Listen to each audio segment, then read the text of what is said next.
This meeting is being recorded.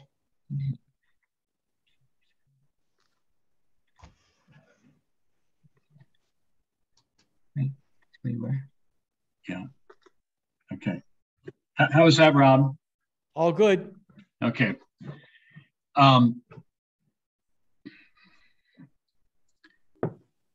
by the way, before I move further, camel. Why would you have a camel here? It's kind of random. Can you see the camel? Face the head of the camel, and the boys are leaning over the camel. I can't see him. You can't see him? No, afraid not. Well, sorry. Well, there's a camel here, and I believe you. yeah, but so why would there be a camel in this scene? Can anyone figure that out? Maybe just to show that people have traveled a distance to see Jesus. Oh, that's good. It looks like there's an animal also right in the front. Yeah, it's a dog.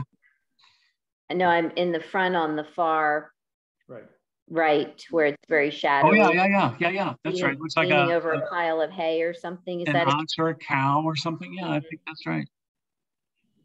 Yeah. Well, I wondered if the camel was a reminder of, again, this is in Matthew 19, the famous verse. Again, I tell you, it's easier for a camel to go through the eye of a needle than for someone who is rich to enter the kingdom of God.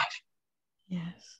And that's what Jesus said in reference to this fellow here, the rich young ruler. So there's a lot going on, and here this pit. I mean, again, we don't know with this stick over a pit. Can you see that? Not clear what that's about. Except Jesus said, not in this chapter in Matthew, but if the blind person leads another blind person, won't they both fall into a pit? I don't know if that's what is referenced there or not. But my theory about why this crowd of people looks different than this crowd of people, I mean, these are more fully realized people, is that they are coming out of their great sense of need, and these folks are not more chimerical. They're not entirely human in their countenance, in their being. They're not fully developed, maybe to say, or fully realized as human beings. Maybe they're sort of the unbelievers, and these people, because of their need, are trusting that, Jesus could really help. And one exception in this section of the is this woman who's bringing, and she's a wealthy woman. We know from the clothing, she's bringing her child to Jesus to be blessed, and she is more like the others on the other side of the etching, more fully realized. Yet there's another woman to the left of her, right in front of the guy who's turning away, that looks like she has a child. Yeah. Well, and but the child is like, with one hand, this guy holding on to her, and the other like, let's go. but she's hesitating. It's almost like he wants to give more clarity to people who are more humanly defined. Yeah. Their humanity is more clear. Yeah. Even if it's an expression of great need, like the one kneeling in prayer, or or the woman who is obviously in need of healing herself. Well, that's the 100 guilder print, and so these this was done after after. Oh boy.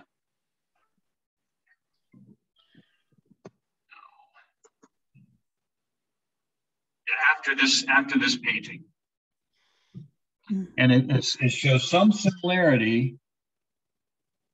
This one again is as one of you pointed out, with that's kind of the aura, maybe emphasizing more the divinity of Jesus, but it's got some of the same profile. You got that long, narrow nose, and that flowing hair, and then this a number of years later. number of years later, there's this etching, which is not unlike the 100 guilder print. It's not of a particular moment described in the Bible. It's of Jesus preaching. And when you think of it, there are, for all the importance of Jesus preaching, this is practically the only depiction of Jesus preaching that I know of. And in some ways, it looks more primitive or crude than the previous one as an etching. But I think it's kind of getting down to it. It's I love this. By the way, I've had a version of this print. I mean, obviously not any kind of original, but just a print hanging in my office for decades. I had this because I've loved it so much. And I remember once when a school-aged child was came into my office and pointed to this etching, probably like 9 years old or something like that, 10 years old, and pointed to Jesus. Who's that? And I said, well, that's Jesus. And he said, oh, I didn't recognize him. Which I love, because why didn't he recognize him? Because Jesus is not an idealized picture here. No. You still have this halo, but if you didn't have the halo, and you do have this kind of shaft of light, but it's not, but if it weren't for that, there's nothing about him that is prepossessing. Hands lifted in blessing. I love so much about this. You've got the kid who's bored with the sermon, drawing in the dirt, like the mother probably might give a child crayons to draw on the order of worship to stay still in the pew, right? And that's a top there, right? I love the different ways people are engaged. Here's a person lost in thought, right? Looks like. Some of the best thinking is, I think, done in course of sermons that haven't kept our attention, but sent our thoughts somewhere. Oh, sorry, didn't mean to go there. I have a question. Yeah, go ahead. If next Thursday in Conway, Arkansas, the third coming happens, will we recognize it? I mean, it's a really good question, right?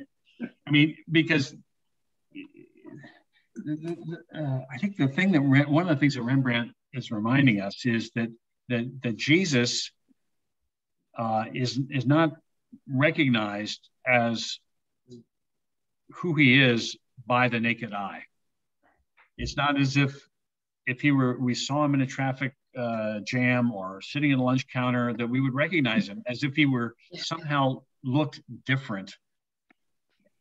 That his divine spark would be immediately evident just by the naked eye. I mean, so Jesus Christ is something that only the eye of faith can see, and I think that's part of what's depicted here. Is I kind of wish Rembrandt had left out the halo, because I think I kind of do. It's a little late probably to change this, but notice the way, I mean, look at this guy, just literally leaning in, like hanging on every word, right? And others, the mother with the child sitting and the patience required for a mother to bring a baby into worship to listen to a sermon, and particularly when you have a toddler in tow. Anyway, I think it's, although as a work of art, it seems less refined, as an understanding of who Jesus was and is, I think it shows an even more sophisticated notion than the previous two that we looked at. Anybody want to respond to that, or other thoughts you want to make, share with us, others? Okay, we'll move on. I like the fact that I'm not sure, maybe with his right hand he's blessing them, but it looks like he's expounding on something. He's explaining something. I like the left hand particularly. Very normal. A person speaking to a group might use his hands like that. I got you. That's good. I like that. And speaking of hands, I forgot to mention something about it. I'm going to go back for one. This is that 100 guilder print, and Jesus' hands here. Doing something really interesting here, because this is a kind of iconic use of hands. You've got the symbol of judgment, where you have one hand pointing up, as it were, gesturing up, say, another one gesturing down. That's a very common trope, as it were, in artwork, sacred artwork through the centuries. It's the idea of pointing to heaven and to hell. You got heaven, and yet Rembrandt does a whole new take on it with this hand, which at the same time seems to be welcoming the child.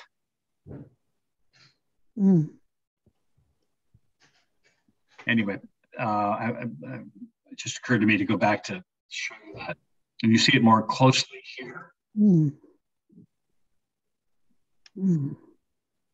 And Peter going like, wait, did I get this wrong?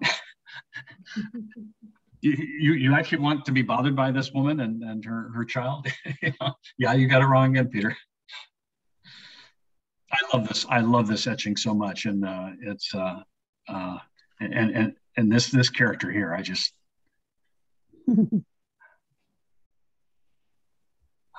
okay. Now, just to say how people have had these images of who Jesus was, what he looked like. This is the most famous image, or at least the most reproduced image of Jesus in history. Do you recognize this? Oh yeah. Oh yeah. It's on all the fans. It's everywhere. It has been reproduced over a billion, estimated to be over 1 billion times.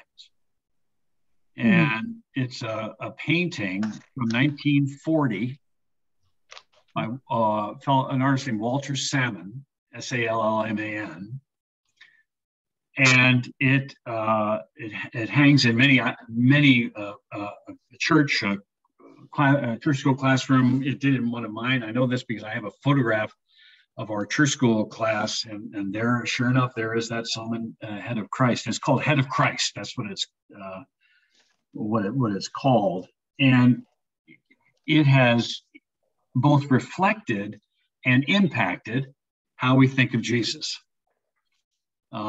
His hair is not, it's not the chestnut or the red that we heard described or saw in the paintings, but that long nose. I mean, again, a good first century nose job there, and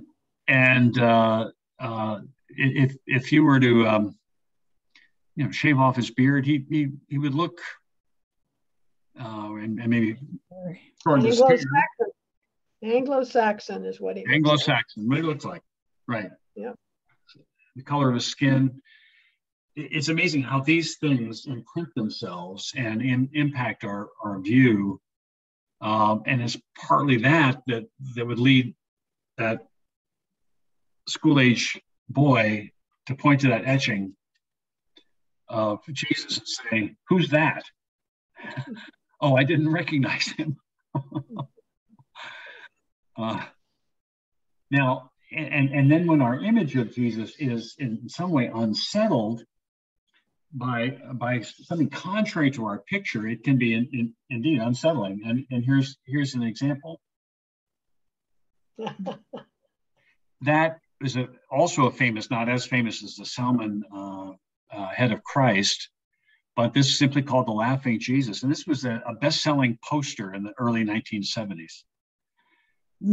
And it was, the early 1970s, the idea was, it was disruptive, right? Disruptive of our picture of Jesus, and the idea that he would be laughing like that. It sort of calls into question the ways in which we have these assumptions about what Jesus would be like. I mean, I happen to think Jesus had a wonderful sense of humor, and I think it's reflected in the Gospels, but that's a story for another time. But this was a kind of meant to be provocative, I think, unsettling image that people responded to for that reason, primarily, I think. Now, we're going to go to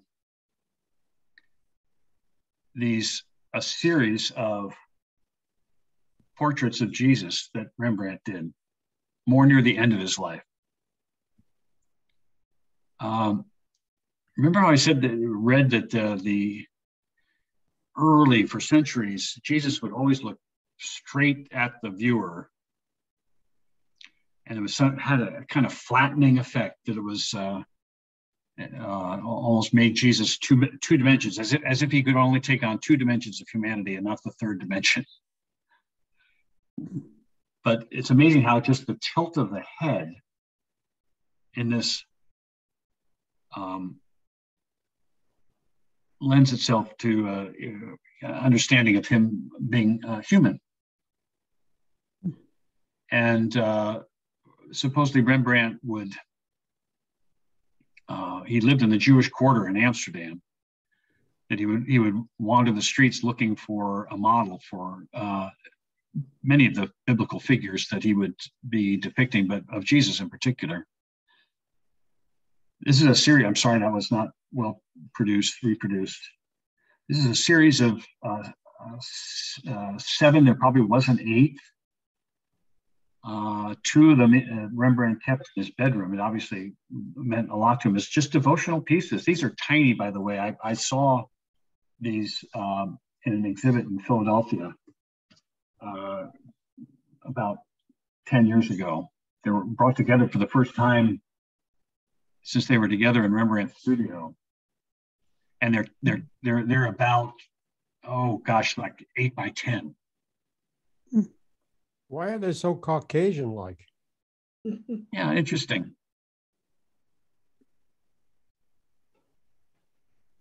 I don't know the answer to that. Well, there he is. The Dutch are mostly white, right? The Dutch are Caucasian mostly. Yeah. Yeah. Yeah.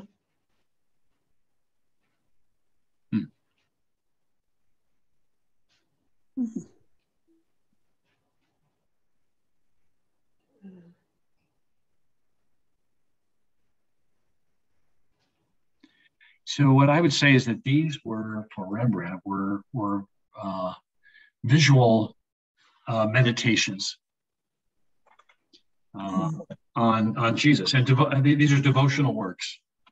They weren't written, or excuse me, painted on commission, or they were not sold, and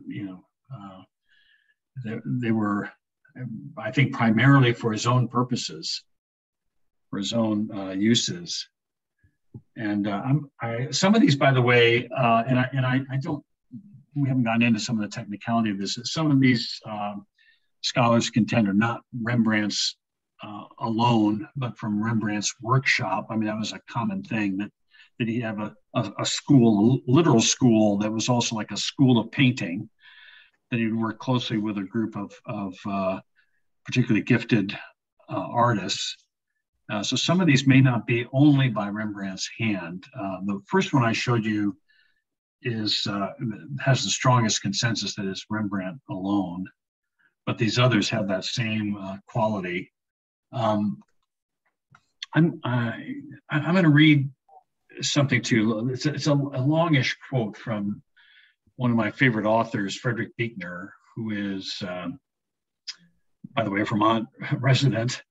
And he wrote a book called The Faces of Jesus, And it's like a coffee table book with all these artistic depictions of Jesus. And then he wrote the text, the kind of narrative that goes along with that, which is fascinating, by the way, to see all the varied kinds of everything from children's drawings to depictions from all different cultures and different races and the like.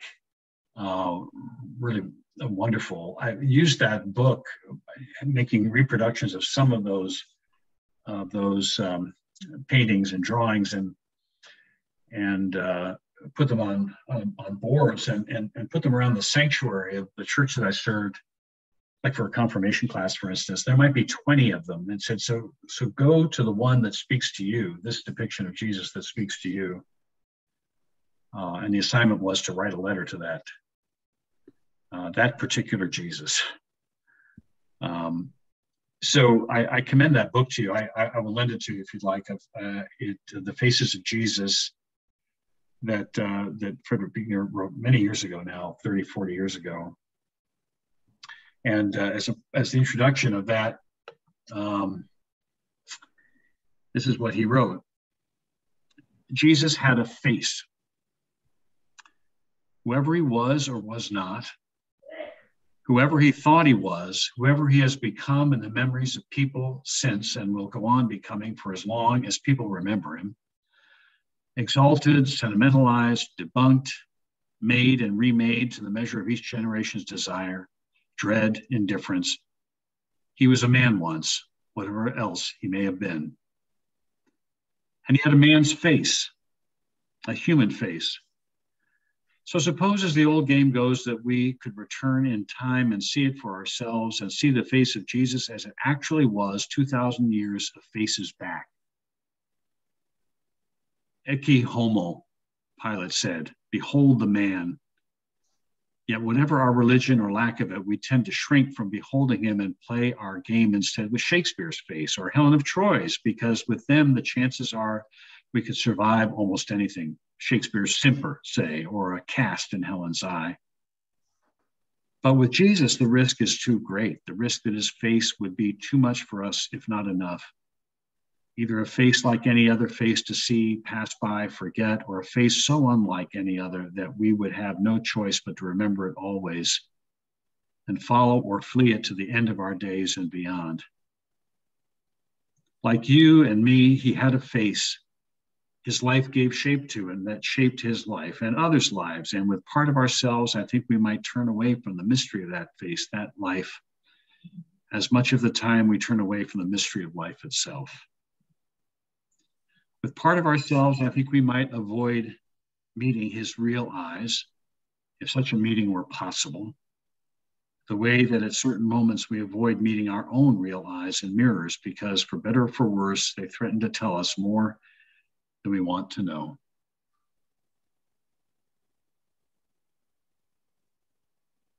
He had a face.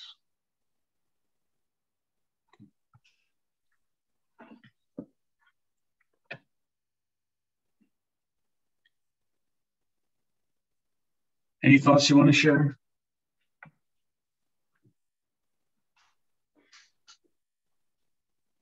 Martin, I know he wasn't a church guy, theologically inclined, but I wondered if picking a person and depicting the face, as you said, it was a devotional practice. I wonder if that refers to the indwelling spirit of Christ, or if he had any intention of that message. Yeah, so I'm not sure this will answer that, Michael. It's a very good thought. But it occurs to me that these other scenes with Jesus, with all these other people around, and a part of the scene and his interacting with them, and then here near the end of Rembrandt's life, he's just with Jesus. You know, the crowds have left. And there's something about that is particularly poignant, that he would paint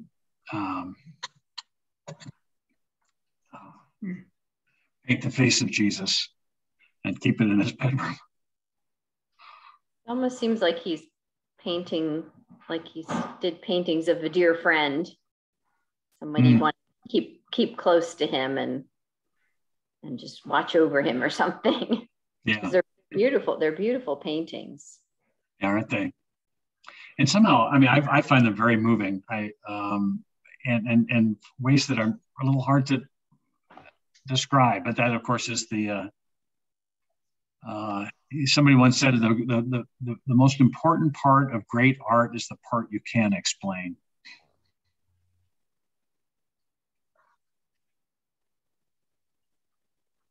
Anyone else with any? It seems a sadness, a great sadness, and yet something beyond that. He seems to be seeing into our sadness. Beautiful, thank you. Yeah, I think that may be right. Yeah. I think most of these later portraits that you've shown us, I would not say, oh, yes, that's Jesus. Yeah. And so that's been very sort of widening of my comprehension or recognition.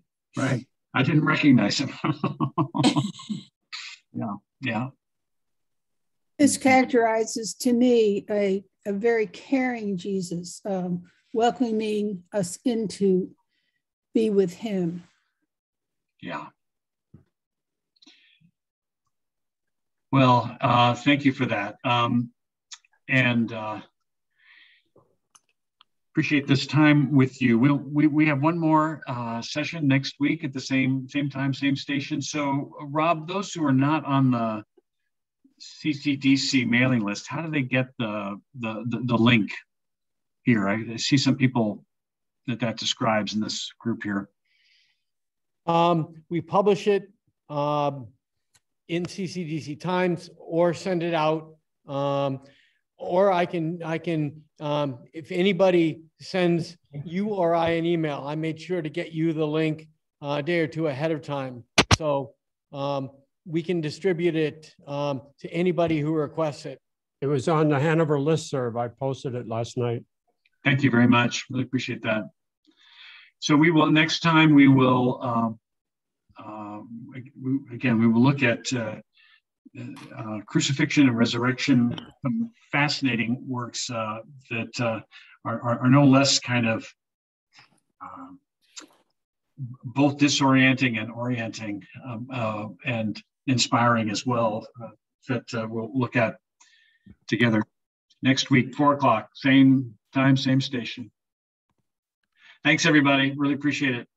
Martin, can you keep the meeting going for a sec? We'll let everyone else log off. I will do that. So just we can walk through the logistics of the recording. Make sure. Thank you. Thanks. Martin, you can go down to record, I think. Do you see that down next to share screen? At the bottom of your screen? I don't. Okay. Time for Karen. You see the line at the bottom that has the mute, stop video participants, Martin? I see more. Pause recording, stop recording. There we go.